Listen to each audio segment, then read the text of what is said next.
Okay, hi everybody. This is Katharina Notarianni. I'm so happy to be here with Raina Woolfolk and her magic group. Raina, what is the name of your group again? I should know that. Raina's Treasure Attic.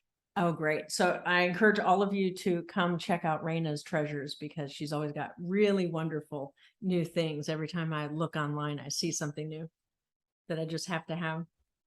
All right, so I am a channel. For those of you who aren't familiar with channeling, I flow through my consciousness, a goddess energy named Tara. And she's a beautiful being. She's actually recognized in several different cultures. In Tibet, she's goddess Tara, and she's known as the mother of all Buddhas. In Ireland, they crown the kings and queens on the hill of Tara. And so there's an ancient druidic history there. And she shows up in other ways as well. And I know many people who work with Tara, white Tara, green Tara, and there are many people who enjoy working with the Tara that I channel, which is an embodiment of the goddess energy. And so John and I have been, my husband John is here with us today, as is our dear friend Raina. Raina channels crystal energy and other energies as well. Beautiful crystal energy. And we're here to talk about what is it like to be a channel and what does it involve. And so I asked the question of another channel named Isis many years ago, over 25 years ago. I asked, am I intended to be a channel? And when I asked the question, I surprised myself. I didn't know who in me asked that question. It was part of me that was obviously curious and comfortable asking the question. But right after I asked it, I said, "Oh no, what's the answer going to be?" And so I worked with Isis on opening myself to channeling, and so that was a beautiful process. That was part meditation, part Isis channeling for me and clearing out a lot of different blockages that I had at the time that were to align my own sense of self-love within myself so that I could be a pure channel for other people. And over the years, John has been my main source of inspiration because he has such deep questions about reality, how reality works. And he loves talking with Tara about all of that stuff, which as much as I'm fascinated by it, I have to say I'm not that great of a student. I go more through my feelings and intuition, and I love being creative and I love working with people one-on-one and kind of going into what's going on with them and helping them shift from a place of constriction to openness. And Tara does that so beautifully and elegantly. And then she's able to also bring the bigger picture of what's really going on in the person's life, in their being, on a being level, that has them manifesting a certain reality. And then she brings in the perspective that from outside the set that helps us recognize and take some small responsibility for what we're bringing to the equation so that we can shift what's going on. So then we're no longer stuck in whatever that pattern was. And I've seen it happen again and again. And it's such a beautiful thing that the way she works with people. And I would like you to have that experience. And we'll start. Raina, what's been your experience of Tara so far? Tara helps ease my anxieties about things that I may be running in a loop, so that I have trust that everything can happen without it having to be a struggle, that it's not really on me to try to facilitate or orchestrate everything happening in a certain way for it to manifest in a way that's the best for my well-being and those around me. Beautiful. Yeah, we've seen you shift so many times. You're so magical. And we're human beings as well. So we each have our own topics that we're here to work through. We have our own constricting energies. For me, it's self-doubt, lack of self-confidence, ironically, given that I'm moving into such a public role. But that I had to work through a lot of fears of invisibility, and then how I used invisibility to keep me safe. And then I had to let it go and give it up. And Raina, I've seen you beautifully move through such physical challenges, and yet it all comes down to really remembering who you are and what you're here to do, and the changes you've made in the work you do with other people is beautiful. Yeah, Tara also gives me a sense of safety. My personality type is such that I enjoy being alone when I'm feeling well, but when I don't feel well, I feel extremely lonely, even if people are around me. And Tara helps me not feel lonely, even though Tara's not in my physical space. Yeah, absolutely. Yeah. Wonderful. And John, did you want to add anything about how you work with Tara and how meaningful that's been for you? Yeah, sure. Sort of. Come into the picture, floating head. I'm a floating head. Oh, there I am. There we are. Hello. As a floating head in this space. What have I got to ask? Well, the comment I would like to say is, before I met Katharina and before I met Tara, I had always had an interest in channels, and that was always sort of one of my main sources of information. And before meeting Tara, I worked primarily with 3 different channels. One named Seth, who was quite well known, channeled through somebody by the name of Jane Roberts. And then there was Lazarus, who was a channel there in California, and then another one who's become quite well known now, named Abraham. So I always had an interest in channels, and the theme that I've always been curious about and interested about is this concept of, we create our own reality, and like Seth used to say, you create your own reality, period. There's no there's nothing added to that. You just create your own reality. And what does that mean?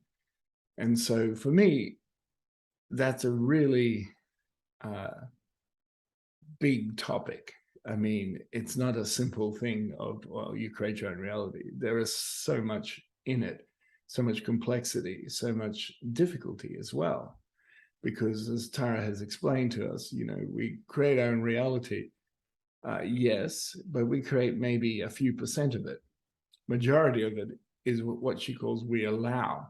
And that has to do with all sorts of complexities of subjects, beliefs, boundaries, your imagination, your desires. I mean, there are so many things that weave into that, and it's a very, very complex subject. So, being a budding metaphysician and wanting to know more about how that's all happens and stuff like that, Tara's been a wealth of knowledge to help explain, what the teachings that Abraham was meaning, or giving depth to that, or giving depth to something, some other teaching that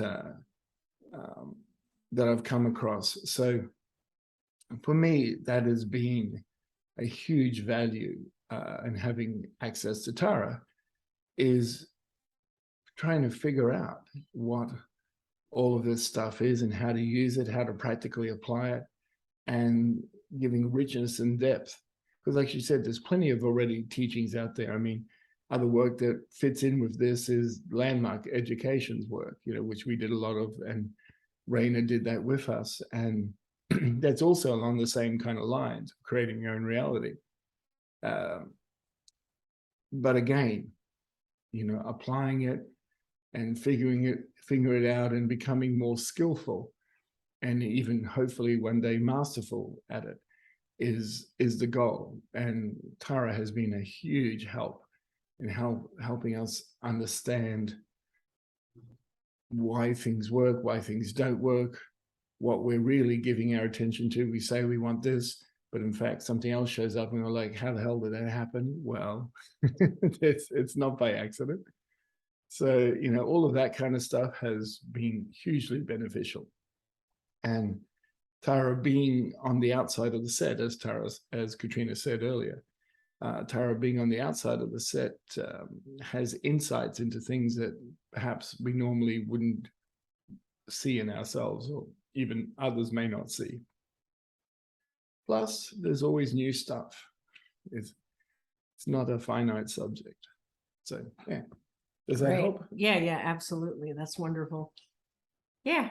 And we have gotten so much more depth on the different various metaphysical teachings through Lazarus, through Abraham, through Seth, who was one of your first, first channeled information sources. And there are correlations between all of them, that the principle, we create our own reality through creating and allowing. That principle was really, I think that's what called us the most, wasn't it? And Tara has led with that as well. She truly believes in us as reality creators, as co-creators with God and Goddess. And she's become much more, she's bringing forth much more information to align us with our destiny as human beings who are here to evolve human consciousness.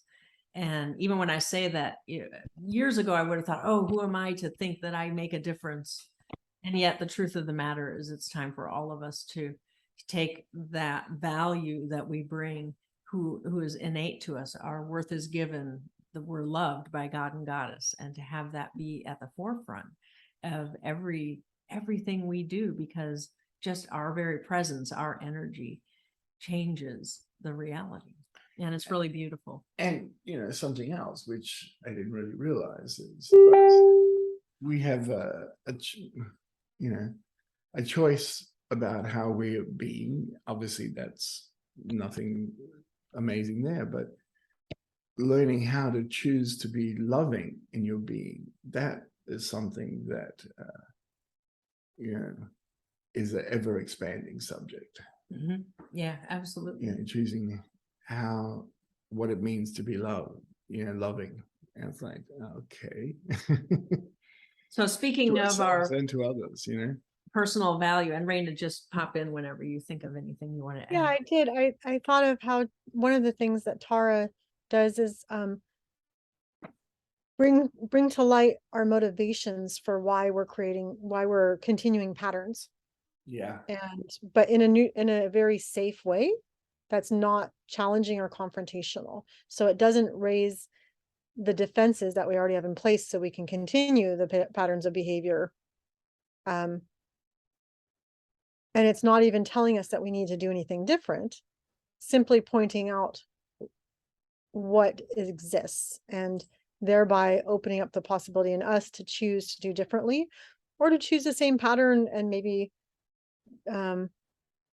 be okay with that like maybe we're not really ready to give up something, even if it doesn't seem like it's serving us. And that doesn't really mean anything. It doesn't mean we're failing, or we would be better if we chose to change. It's just an enlightenment.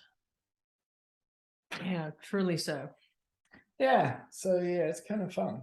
It is. It's And we've got this great event coming up. For those of you who are familiar with Tara, you're always looking for the equinox and the solstice events. They're 2 days with Tara, where a small group of us magicians gather and co-create the event.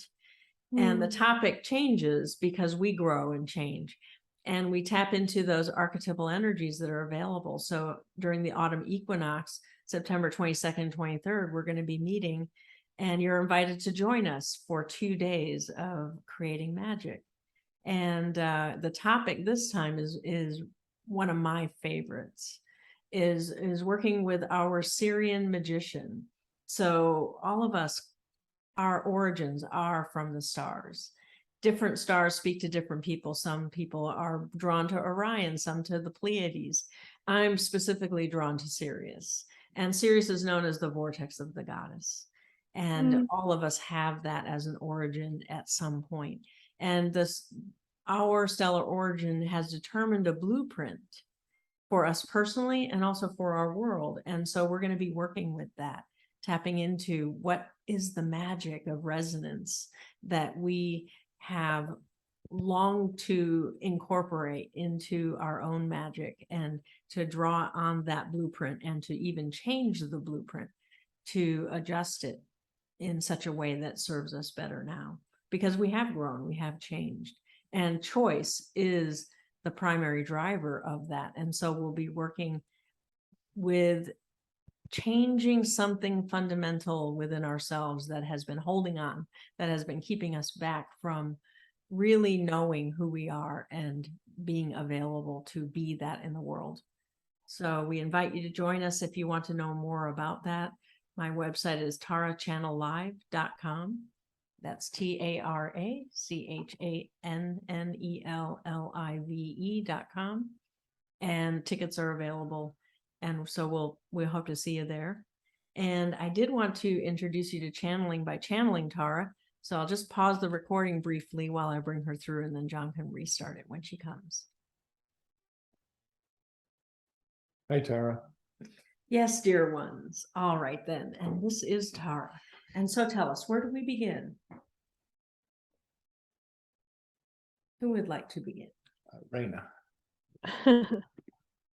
Yeah, I would like to know how to break free of, I know PTSD is just a term, but I've been living in this constant fear that I'm in trouble, that I've done something wrong, and that any breakthroughs I have won't last, that I'll go back to the default of being ill.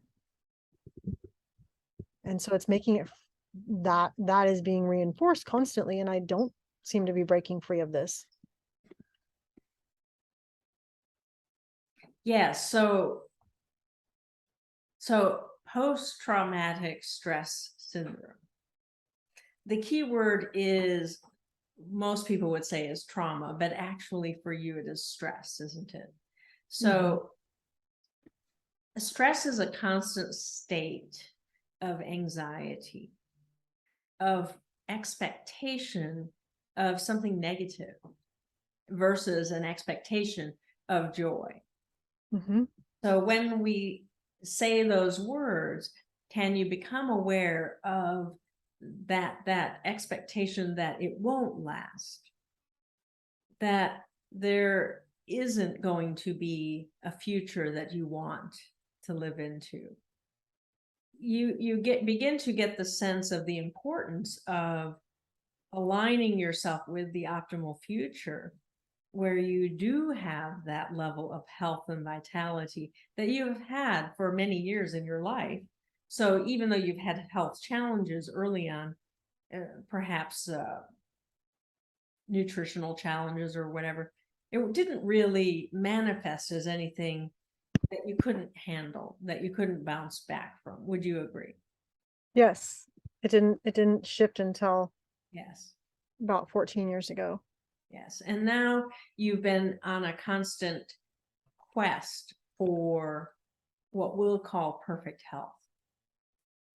But actually, it's important to revitalize your imagery around what is health. And it needs to be fluid and flexible. So there are certain things that you love to do, that you have done, that you want to get back to, so to speak.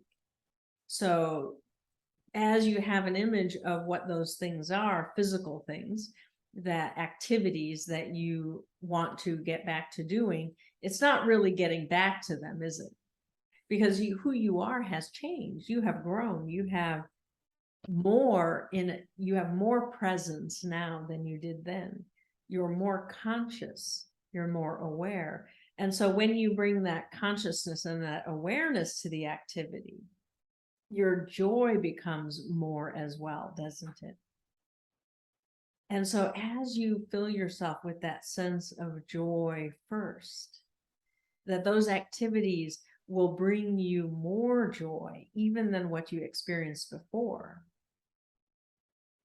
You see, you don't want to give your physical body the message that it should go back in time, Ah, because your body doesn't really have an awareness of time, does it? All time is now. yeah, Whatever you are thinking and feeling is now. yeah. And so we want you to practice energizing those, bringing forth what you loved about activities in the past, but bring them into a context now that is the embodiment of who you truly are, that has all that love and all that light of who you truly are incorporated into it. Because when your body remembers the past, there was other stuff going on, wasn't there? In relationships, in society, in your work, whatever. There were stresses that were part of that package. So even though you have a memory of an activity being joyous, when you say, I want to go back to that time, it comes with a lot of other stuff that you don't really want. And so that's why we're saying shift your thinking to future and really let yourself know that who you're becoming is who you want to be. Does that make sense? And then the stress goes away, because you see, part of the stress is that conflict of, well, I want to go into the future, but I want what's in the past. And so you've got these two parts of self in conflict, saying, give me this, and the other saying, no, give me this. And so that does create anxiety and even panic, because you don't get either, because none of your full focus of attention is on what you want to create next. Does that make sense? Yes, absolutely. Yes. And we would like you, when you and John have been talking about the coaching process, we would like John to facilitate a parts integration around this, so that you can bring forth those voices and hear them separately from yourself. You might say you separate them out and you listen to the voice, and what do they truly want to accomplish? What's their luminous intent? And then by speaking to that voice, you give each part the opportunity to integrate into the whole of you, so that you have access to the luminous intent and you can live out the luminous intent, but you don't have all the other yamas that come along with it, and the conflict that is a natural function of a part. And so we're speaking about a coaching terminology here. You're familiar with it already, but those who are listening in, there it is. Anytime you feel conflict in your life about, well, I want this, oh, but maybe I want this instead. When the desire is strong enough, you can create parts, voices, other voices inside yourself.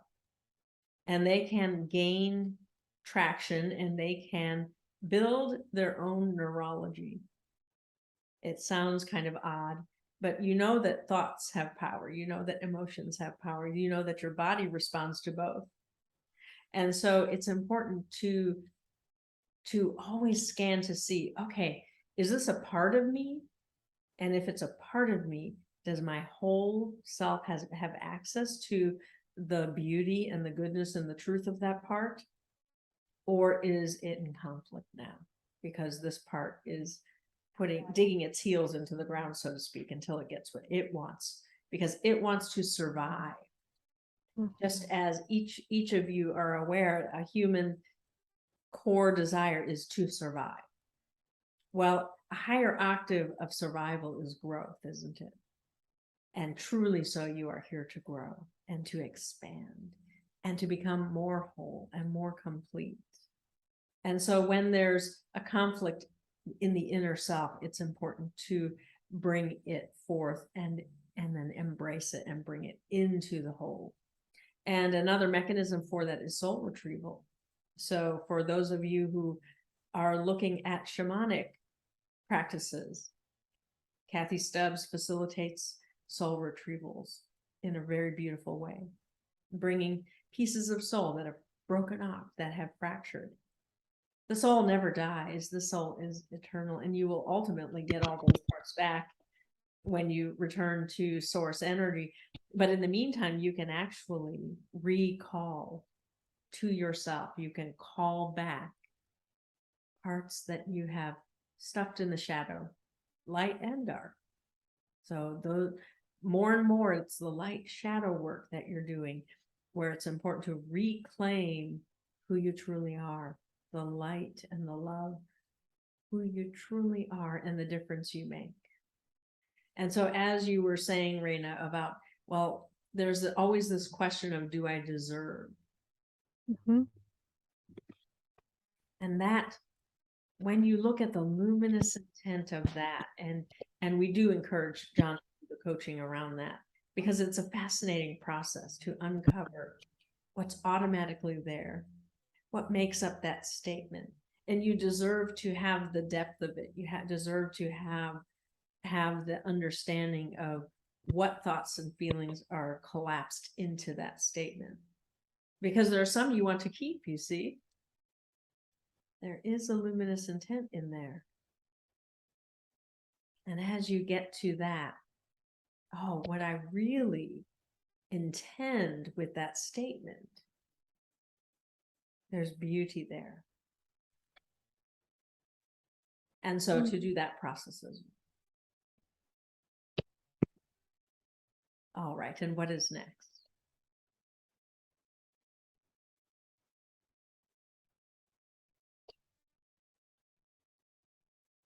I think there's an internal conflict for me, and I don't know, I imagine a lot of other people who struggle to move beyond current limitations, whether they be emotional patterns, or relationships that don't feel fulfilling, or physical issues. There's a conflict of living in dread and living in fear of failing. So if I hope that, or if I choose to believe in this moment that I am getting better, if I choose to believe that I have the relationship that I always wanted, there's an underlying dread of this will be pulled out from underneath me. Yes, and that is beautifully said. There is, the greater the love, the greater the fear of the loss of the love. And the antidote is more intimacy, more caring, more intimacy. Because you see, the fear tells you to withdraw, doesn't it? The fear tells you to keep it the same, don't grow, don't change it. We'll just preserve it the way it is so that we don't lose what we have. When in fact, that clamping down, that form of control, which is what it truly is, takes you away from the love, doesn't it? Cannot have them in the same space. You're either in control, attempting to control, denying yourself what you, the growth and the joy and the expansion, or you're standing in love, allowing the growth and the expansion. And greater intimacy is the key. Greater vulnerability. And you think, well, how can I be vulnerable if I'm scared?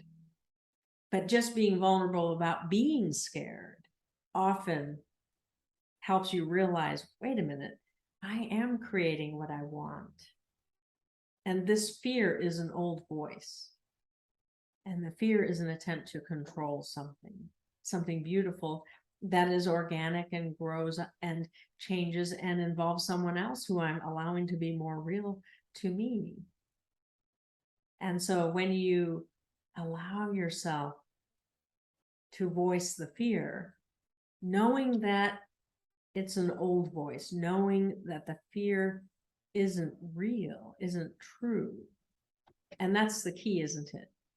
Because when you don't, the more time that goes by when you don't say something about the fear, the deeper it gets, the more intense it gets, and the scarier it becomes to eventually say something. And you are aware of that process, that internalization that happens. And yet, what's the luminous intent? Well, I want to preserve the love.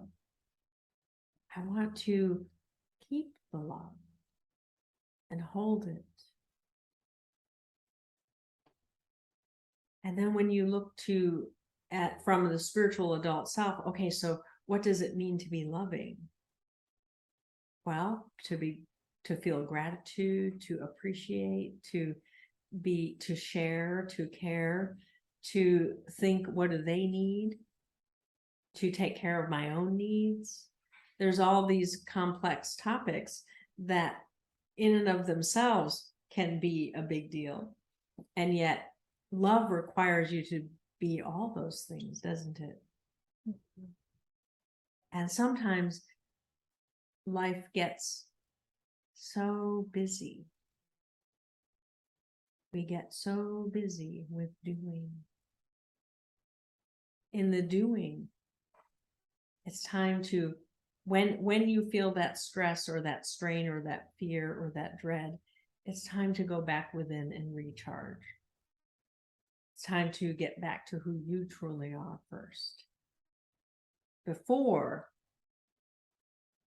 asking, well, when is this going to end? Because you see, it's not going to end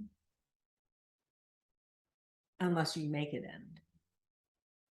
See, as we were speaking with Francis earlier, the need to control, the need to know the outcome is a trap, isn't it? Mm. And the only known outcome, the only thing you can know for certain is the ending of it. And so you want to let go of that need to know the ending and immerse yourself in the creation of the ever expanding love, which you are doing. You absolutely are doing that. And it is an old pattern. So there is forgiveness required, isn't there? To forgive yourself for the times that that has been wasted, and also for the pattern itself. Because on some level, you are aware, oh, I am perpetuating this to feel safe. When I'm in survival, this is where I go. Mm. And you can forgive yourself for that. Does that help? It does, Tara. I think it helps more than me, actually. Yes, we are speaking to a broad audience here. Certainly so. It is fundamental. My partner was roused to wake up during that. Beautiful. Yes, it is human nature. We are talking of something that is a default for humans, humanity, a safety mechanism. And yet you are creating the map. You are making the map to move into love, to move into growing and expanding and becoming more and more of who you truly are, and sharing your love and your light with the world. That is the priority. Thank you, Tara. Certainly so. We love you so. Feeling quite magical in the moment. All right, then. And we do feel this is a good time to bring Katharina back. Before we bring her back, though, we would like to restate the invitation to those of you listening to the autumn equinox, when we will work with the equinox energies. Archetypal energies are at play during the equinox and the solstice every 3 months. This particular equinox will be special because it will fall around the time when a second bump of energy from Sirius, the vortex of the goddess, opens. You will feel more propelled into change. Perhaps you are already dealing with the chaos of change. Change occurs in an instant, and it truly is driven by choice. And so if there's something that you are wanting to change in your reality within yourself, a fundamental limitation, something that has kept you from being who you truly are, the love and the light that you are. An opportunity to work with us. Meditatively, we will guide you through 4 particular meditations that are orchestrated to bring in and through you different energies that are required at this time. And so Katharina can give you the information, Raina can give you the information on how to register if it speaks to you to work with us in that way. And certainly so, we also meet on Monday evenings. And you can get that information, a free meditative experience and an opportunity to ask a question every Monday. All right, and so we go for now. We go with love and peace as we bring Katharina back. Thanks, Tara. Thank you, Tara.